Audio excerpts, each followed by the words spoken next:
92.3 FM Radio Manila, ka-vibes ang lupet!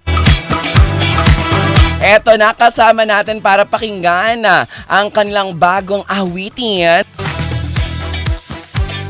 Nandito na po ang Sponge Cola. I-welcome na po natin sila sabay-sabay. Palakpakan na may kasamang hiyawan. Hello! Ayan po, magandang afternoon. Welcome sa Banana Crew.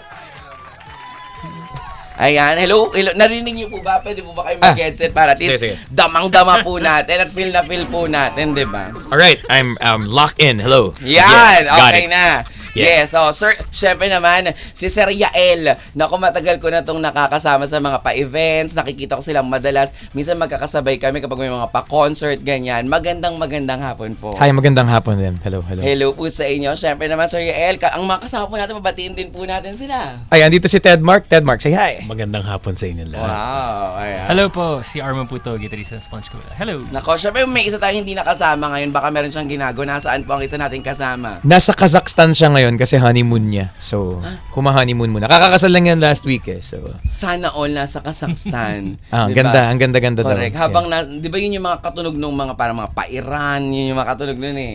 It's a very nice place. Ang daming iba-ibang scenery. May bundok, may tubig, may desert. Yan. Yes, Very actually, nice. 'di ba? Bongga diyan sa Kazakhstan, nakikita ko yan kapag nasa Dubai ako. Madalas ganyan yung mga sa iba-ibang mga boarding Kazakhstan ganyan. Pero welcome po sa Banana Cruise sa 92.3. Ano pong nafe-feel nyo? Kasi 'di ba, I remember the last time na nagkaroon ako ng panayam with Sponge Cola, bukod sa Music Up Late Live days pa. Natatandaan niyo ba ang Music Up Late Live? Yeah. 'Di ba? Ito yung pang madaling araw kung saan Yes. tumutugtog tayo, hindi pa ganoon kausoy, nagbibigay ng platform para sa mga magagaling na mga kasama natin sa industriya, yung banda. Yeah, live performance yun na late. With Sakto Yeng na. Constantino, Tsaka si Tuti. Karingal, G. Yeah. Canlas, di ba Yeah, po? yeah, Yun ang, remember. doon tayo mga nagkakasama madalas. At yung mga indie Yeah. bands natin before, sinundan yan dati sa dati kong FM stations, kung saan sa MOR 101.9. Pwede pala sabihin. Pwede yun kasi syempre, ako nagsara nun, Kuya Yael eh. Nice. Ako nag-closing nun eh, di ba? Parang, we are signing off. Gano'n. So yun, di ba tinatawanan ko na lang. Malapit na kasi anniversary sa May 5. Oo. Yes, May 5, tatandaan ko pa, 7:25 ng gabi. Ako nagsara, yes. Pero ang galing no, 7, Channel 7, Channel 2, Channel 5. Di ba? After nung nagsara yung ABS-CBN na pwede nang pinalabas kung saan saang channel kami, in fairness. Kaya ko po siya nabanggit kasi syempre before po, parang normal sa mga bokalista, sa mga banda, sa mga singer, sa mga musiko na kabilang ng industriya ang pumunta sa isang radio station. Yeah. Pero still 2026 now, at this moment, we're doing this. But how do you guys feel na parang still radio is alive and radio is still the platform para marinig at makapunta po sa mga kasulok-sulukan ng Pilipinas na walang internet, yung mga awitin ng mga mahuhusay na mga awit kagaya niyo po? Well, kami, saya lang namin nandito kami. Tapos parang it doesn't actually feel old in any way. It doesn't feel like, para talaga siyang, it's always been around eh. I guess marami lang taong mas nagbibigay ng attention dun sa online component. Correct. But it's always been around in a dormant way kasi parang hindi siya napapag-usapan as much. Pero kasi baka nga yun yung strength niya kasi hindi siya kailangan pag-usapan as much because it's always there. Correct. So, yeah. Totoo po yan. Pero syempre, ano namang masasabi niyo po na parang still continuous kayo sa pagsulat, sa paggawa ng mga kanta? At paano po ba yung way of pagsulat ninyo? Kayo ba ay kung ano yung uso, dapat sabayan natin ito? Or still, sabi nyo nga, yung sa old way, ganun pa rin, pero dinalagyan na ng twist, ganyan? Ano lang talaga nauuna yung feeling, nauuna yung emotion, tapos you write about something. Hindi necessarily kailangan kung ano yung uso. Actually, siguro, hindi kung ano yung uso kung ano yung totoo. Kasi yung totoo, timeless eh. Yeah. Yung uso, fleeting eh. Totoo. So, doon tayo sa what's true and what's been true for us and what's true for pretty much everyone, every single human being from whatever time pa galing yan, kung 1950s man or kung galing sa 2027. Tsaka gano'n naman talaga, di ba? Yes, Kung yes. tama ka dun sa hindi lang basta uso, dapat kung ano yung nararamdaman. Kasi di ba po yung song, may pinapahatid na mensahe Yeah.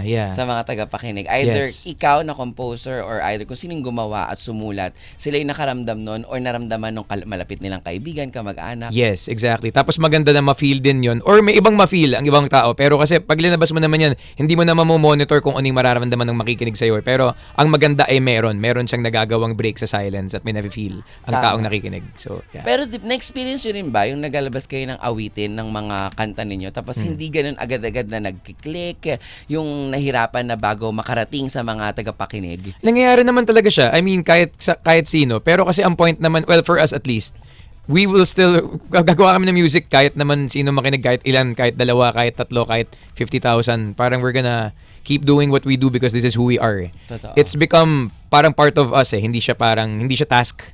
Ano siya, it's a celebration of kung sino kami bilang mga tao. Totoo. So yun. So parang yun naman yun eh. I think that's the reason why we're still around. It's because end of the day, we do this for ourselves. I mean, we're very thankful pero end of the day, kailangan magsimula pa rin yun sa very core of it. Do you love what you do? Kasi hindi ka naman tumatagal sa isang bagay ng 2 decades kung di mo mahal yung ginagawa mo eh. Totoo. So, ayun. Yeah. Actually, ngayon ko lang sabihin talaga, pero kailangan kong bitawan to eh. Parang high school pala ako, naririnig ko na kayo eh. Ayun.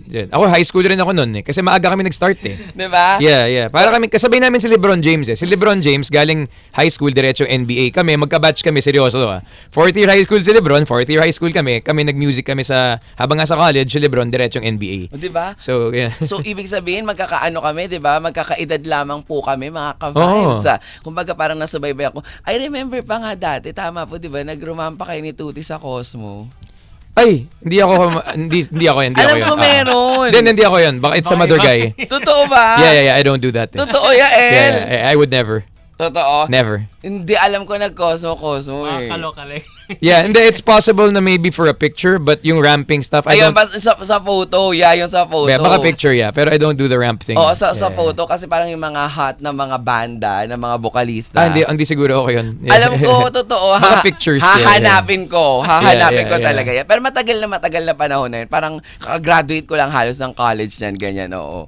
Titingnan ko. Kasi alam ko talagang tatandaan ko yun ng bongga-bongga. Titingnan ko. Hanapin ko siya. Wait lang. Yeah. Patag po pag nakita. Oo, Makita tama. niyo, Kailangan yeah. mahanap kaya sa may MOA, gano'n. Hindi sa MOA Arena, sa may SM, yung sa tapat, yung bago ginawang IKEA ng katapat, yung gano'n, oo. SMX, yes, oo. Natatandaan ko yung mga, kasi nga, kay Kuya Darwin dati. Ay, hindi kami yun. Alam ko na sino yung tinutukoy mo. It's a different band and a different talaga? guy. Yeah, it's not us. Yeah. Talaga? Yeah, we're not at all the same in any way, shape, or form. Ayan, sige. Ngayon naman, gusto ko ring malaman, syempre, yung pagsulat naman dun sa awitin ng Naghihilom, kayong experience ito? Well, you know what? It's actually a very universal experience. It's just shared. Parang, you know how yung universe naman merong similar ways yan wherein we all kind of heal. So it's really like not really a personal song as it is a song for our species. Healing siya ng bongga. Yeah. Naghihilom. Yeah. That's With what it is. Gigi Delana. Yeah. Bakit si Gigi? Well, magkasama kami, tumatambay kami, tapos parang gawa tayong kanta, tapos tara, game. Ganun lang kasimple yun. Parang, we were just hanging out, tapos naging song siya. So, At agad-agad naman wala siyang pagpapatumpik-tumpik, yes. yeah, well, parang, yung yes niya parang nod eh. Yeah, definitely. Yeah. Agad-agad It was a ganun. nod. It was a nod. Totoo. Sinong nito, pinakasumulat? Ako. Yeah. Ikaw na mismo Yeah, sumulat yeah. nito. Yeah. Ano po ito? Healing sa love or healing sa personal na buhay? Well, lahat naman, kung love naman tsaka personal, it would be the same. Pero parang it's more of it's a healing song. It can apply to whatever it is that is damaged and may need some healing. So, parang pasok naman sa lahat. For Pasok naman everybody, oo. Yeah, Kung yeah, kayo po ay may mga pinagdadaanan, kung ano man po yung Yeah. nilalaman ng inyong puso at isipan, 'di ba? Pag pinakinggan niyo po itong kantang to, baka maaring mapawi. Yes. Tsaka kasi so much of healing is about yourself eh. Kasi parang yung view mo sa pain, parang kasama yun eh. Hindi lang naman siya about the other person. We tend to focus on someone who hurt us. Pero in truth, it's so much of it is really about yourself and about forgiveness, letting go all these things na mas internal kaysa external. Totoo po 'yan. Yeah. So, diba? This past few days, parang na-experience ko yung ganyang bagay na parang iniisip natin lagi ibang tao. Yeah. Iniisip natin madalas baka ganito kasi may kaaway tayo or meron tayong hindi pagkakasunduan sa kapwa natin. Pero minsan ang sarap ding ma-realize at maramdaman na parang tanungin yung sarili natin, baka mamaya tayo na yung may problema. Yeah. Baka mamaya nasa akin kung bakit ganun yung nangyayari at ano yung dapat kong gawin para ang lahat ay maging smooth Exactly. at maging maayos. Tsaka minsan kasi may mga tendencies that aren't really helping. Like kunyari, kapag may problema ka tapos sinisweep mo lang under the rug, yung mga ganung bagay, pagka hindi mo ina-address yung actual issue, kapag ang form mo ng healing ay hiding, mas mahirap yun kasi hindi siya nag-e-end eh. Parang napoprolong mo lang. Or in other words, pag in denial ka doon sa Exactly. nangyayari. Yes. Kasi, kwento ko lang, na-confine, na hospital ako, ganyan. Hindi ko talaga gusto yung fact na nandun ako sa hospital, yung nasa hospital bed, yung nandun sa yung amoy ng hospital and everything. Of Kahit, course. kahit sobrang ganda ng hospital na pinagstayan Still. mo, still alam mong nasa hospital ka. Because like for example, ako sabi ko nga, alam ko sa sarili ko na ang buhay ko ay sa harap ng mikropono, sa harap ng ganito, sa harap Yeah. ng maraming tao. Ay, kasi yun yung ginagawa ko every single day. Nung tinurukan talaga ako ng dextrose, tapos naramdaman ko na, sabi ko, dun ako, ang drama talaga. Umiyak pa ako na parang, ayoko nito. Ganyan. Tapos sabi lang nung nurse, sabi ko, ba't ganun? Parang feeling ko kaya ako nagkakasakit kasi nasistress ako. Feeling ko na-anxiety ako dahil sa nangyayari sa akin. Sabi niya, opo, ganyan po talaga. May mga pasyente po na in denial sila, na nandito sila sa ospital, na meron silang sakit, ganyan-ganyan. O parang sabi ko. Tapos nung sabi niya yun, parang nung naramdaman ko na, dapat hindi ko i-deny, dapat i-accept ko lang yung fact na this is what is happening in the present time. Mas bumilis yung healing po. Yeah. Tsaka pwede mo rin kasing i-view as like a chance para ikaw, para alam mo, para Ma-check. tapos Yes. matras ka muna ng konti, examine mo muna yung sarili Exactly. mo. Pahinga ka ng sandali. Alam mo yun? Totoo Yeah. po yun. Kaya nga, naging mas mabilis yung recovery ko na supposedly dapat wala pa. Pero nung naramdaman ko na, kailangan ko to, hindi ko to dapat katakutan, harapin ko to kasi nandyan yung mga magagaling nating mga doktor at mga nurses to guide and of course, para i-figure out kung ano talaga yung nararamdaman, True. yung panloob mo, di ba? Yes. Tari, na-relate ko pa doon sa healing. Tama. Di ba, ano? Yes. Pero kasi baka it might also be hard for you. Naisip ko lang nga kasi nai-enjoy mo yung ginagawa mo eh. So dahil pagka kailangan mong umatras, hindi lang naman siya dahil pwede ka magpahinga. Ngayon hindi mo nagagawa yung passion mo. Mahirap yung feeling na yun. Mahirap sobra. Yeah, I can imagine talaga na parang meron nawawala sa'yo. Kasi I'm guessing nare-rejuvenate ka ng every time uupo ka dito at kausap mo yung mga tao eh. Yes, totoo. Diba? Actually, parang siya, nagdadagdag siya ng buhay ko araw-araw kasi uuwi ako gigising ako ng excited ako para sa mga nakakausap, Exactly. sa mga napapasaya natin, sa mga nababasa mong mga mensahe and everything na parang, na-inspire ako today kasi sa kwentuhan yon may napulot akong something, ganyan. Pag uwi ko, parang naiisip ko talaga every single day na parang, taray no, hindi yan nagagawa ng ibang mga tao, ikaw lang yung nabigyan ng pagkakataon na makapanayam kung mga kilalang personalidad or kahit na sabihin natin, kahit normal na tao lang, may something to share sila, may kwento silang pwedeng ikwento nila talaga sa'yo. Exactly. So, napaka-happy kapag nandito ka. Ito yung nagdadagdag Yeah. ng buhay. Ganon. Yes. Taray. May tanong ako. Gusto ko pong malaman. Kayo pong tatlo para naman marinig po natin ang boses nyo. Kayong dalawa dyan. Siyempre, di ba? Oo. Gusto ko pong malaman, anong say nyo? Siyempre, naabutan nyo po yung from CD, tape, na eksena to digital. Tapos ngayon may dagdag na kalaban tayo, di ba? Parang kalaban kapag katingnan mo sa konteksto ng negative na paggamit, ang AI sa music. Kasi ngayon, isa yan sa mga madalas tinatanong ko pag nakakapanayam ko yung mga matatagal na sa industriya na ano masasabi nyo na nandyan na yung hindi na kailangan nung tunay na nararamdaman ng isang taong magaling gumawa ng awitin. Tapos isang click mo na lang sa internet, meron ng song, tapos trending pa. Yeah. Actually, di ba tama tayo? Pinapatanggal ko sa playlist ko pagka AI kasi sabi ko, hindi naman sumusuporta. Pero dapat napaka-importante na yung real feelings, yung marinig ng mga tao, bahala na sila dun sa digital. Pero sa atin, hindi natin dapat patayin ang sarili nating industry. Yes, correct. I get it, yeah. Arms, ikaw, wanna take this one first or do I jump right in? Ako kasi, ako tama. Actually, na-mention mo na kanina eh. Ako kasi, I view it as I'm a generally positive person. Yes, so I view AI as a tool, one, and two, a challenge. Kasi ngayon, I think ang kailangan ma-encourage sa marami nating mga artists ay sobrang umaapaw sa talent ang mga Pinoy. Correct. Pero marami pa ring tao na ang ginagawa sa talent na yun ay nagko-cover imbis na gumagawa ng original songs. Ayan. Kaya tingin ko, ngayon na parang andyan na yung AI para i-cover ang kahit anong kanta at gumawa ng kahit anong iba-ibang version ng kahit anong kanta. At hindi siya napapaos kasi hindi naman boses na hindi naman siya human throat eh. Hindi siya tao. Oh, hindi siya tao eh. Parang tao lang siya. Alien siya. Oh, alien siya, 'di ba?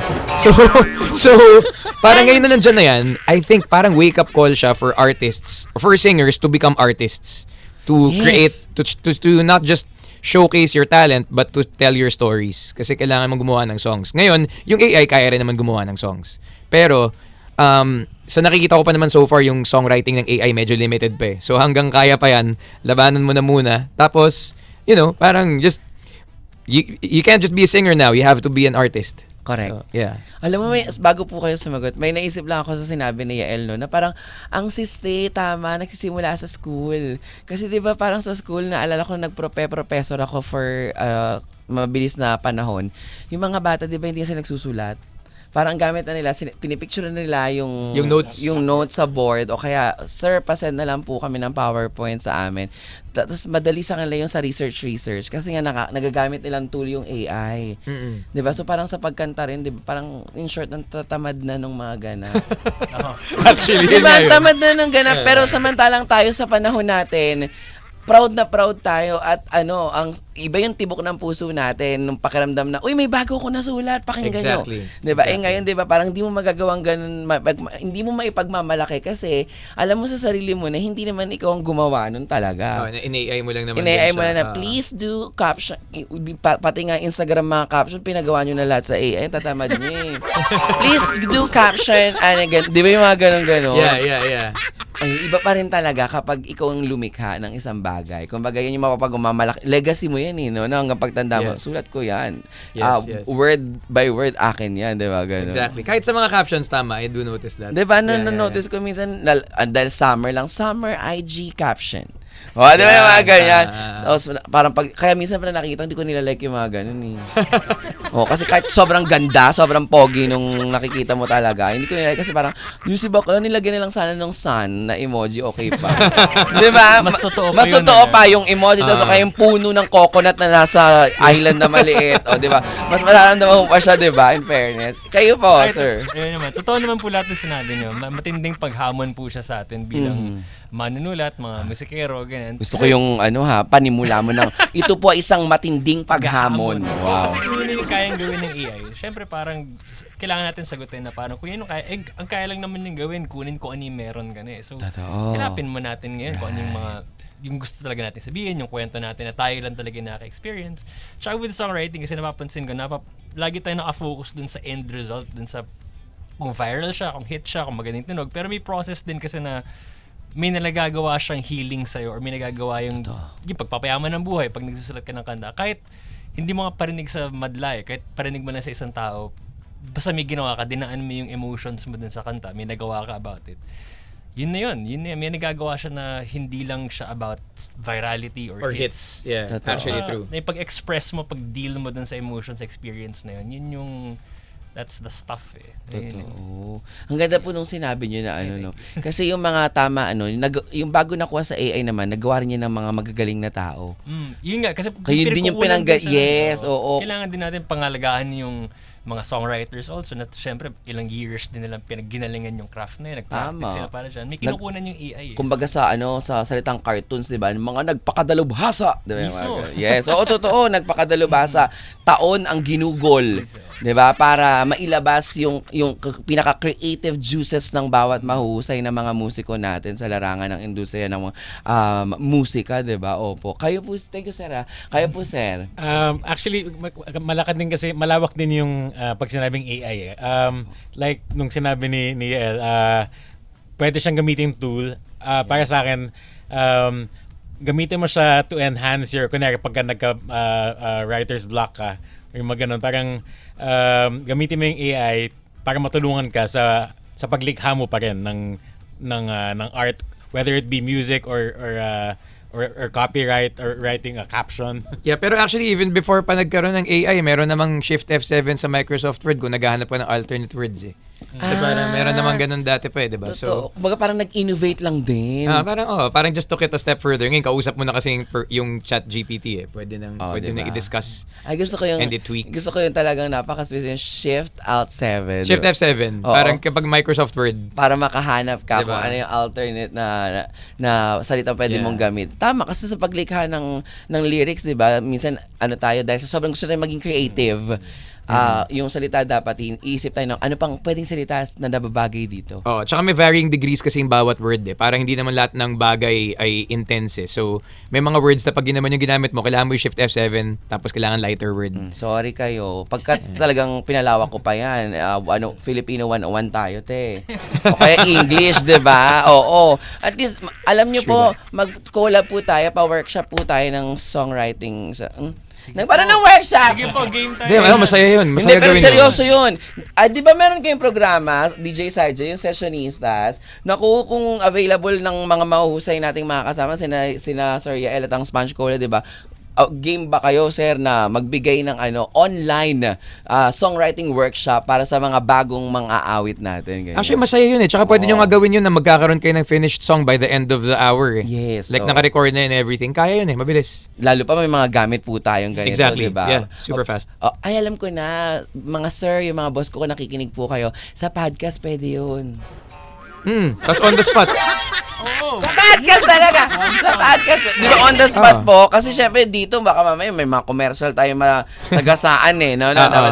Pero ito po, 3:44 po ang oras natin. Mahaba-habang naging chikahan, pero hindi natin namalayan kasi nag-e-enjoy po tayong lahat. Kung gusto nating malaman, eto na, i-welcome nyo na po sa mga tagapakinig natin, sa mga ka-vibes po natin, ang bago nyo pong awitin. Kayo na po mismo ang mag-introduce para sa ating mga tagapakinig sa buong mundo. Ay, wow. Okay. Sponge Cola here. May kanta kami kasama ni Gigi Delana. It's a song about healing. It's a song about pain. It's a song about facing things. It's a song about never sweeping things sa ilalim ng rug. It's about facing your problems head on. It's human nature, pero you kind of go against it. It's here it is. This is called Nagihilom. Alright. So kung ako po broken-hearted ngayon, pwede sa akin to. Pwede yan kahit nga pag masaya ka eh. Talaga Pwede po. pa rin. Sige, sabay-sabay natin pakinggan dito lang sa 92.3 FM Radio Manila, Ka-Vibes. Ang lupit! Banana Crew. Exclusive.